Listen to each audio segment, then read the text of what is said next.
Istana Kepresidenan menegaskan bahwa pemerintah Presiden Joko Widodo atau Jokowi bukan pihak yang terlibat dalam sengketa Pilpres yang tengah berlangsung di Mahkamah Konstitusi.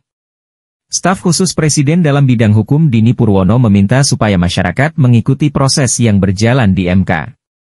Dini mengatakan pemerintah belum menyiapkan pembelaan atau tim apapun jika diminta keterangan oleh MK.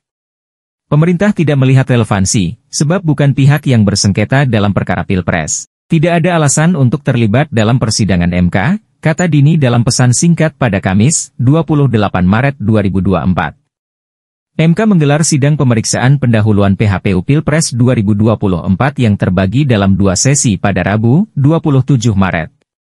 Perkara 1 adalah permohonan yang diajukan pasangan calon nomor urut 1 Anies Baswedan Muhaimin Iskandar, Amin, dengan nomor register 1 PHPU Pres XX 2024 digelar pada pukul 8 WIB sampai selesai. Sedangkan perkara 2 adalah permohonan yang diajukan pasangan calon nomor urut 3 Ganjar Pranowo Mahfud MD dengan nomor register 2 PHPU Pres XX 2024 digelar pada pukul 13 WIB sampai selesai.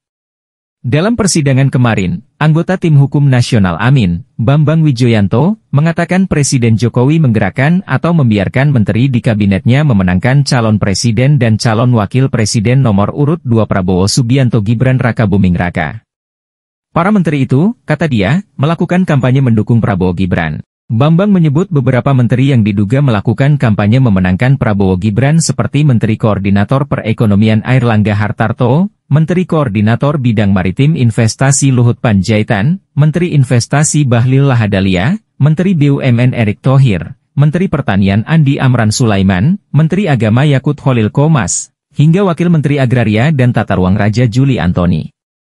Ketua T. Haji N. Amin, Ari Yusuf Amir kemudian menyerahkan beberapa menteri yang bisa dimintai keterangan oleh MK seperti Menteri Keuangan Sri Mulyani dan Menteri Sosial Tri Risma Harini atau Risma. Ari mengatakan MK bisa mendalami soal penggunaan uang negara kepada Sri Mulyani. Sedangkan Risma bisa didalami soal penyaluran bantuan sosial atau bansos. Sementara kubu 03 menganggap Jokowi melakukan 3 bentuk nepotisme dalam Pilpres. Ini disampaikan anggota tim hukum Ganjar Mahfud, Andisa Ismail dalam sidang perdana PHPU Pilpres 2024 di Gedung MK, Rabu. Pertama, Jokowi melakukan bentuk nepotisme dengan memastikan putra sulungnya, Gibran Rakabuming Raka, memiliki dasar hukum untuk maju di Pilpres 2024. Nepotisme kedua yang dilakukan guna menyiapkan infrastruktur politik yang diperlukan untuk mengatur jalannya Pilpres 2024. Misalnya dengan penunjukan kepala daerah menjelang kontestasi. Ketiga, Jokowi melakukan nepotisme dengan memastikan agar Prabowo Gibran menang dalam 1 putaran. Upaya itu dilakukan dengan berbagai cara, terutama lewat berbagai pertemuan pejabat hingga politisasi bantuan sosial. Dalam keterangan pada Kamis, Dini menjelaskan konstitusi dan peraturan perundang-undangan telah menyediakan mekanisme hukum dan jalur konstitusional yang dapat ditempuh oleh peserta pemilu. Khususnya yang tidak menerima penetapan pemilu oleh KPU. Jadi, kita lihat saja bagaimana nanti proses pembuktian di persidangan dan kita tunggu putusan MK, kata Dini.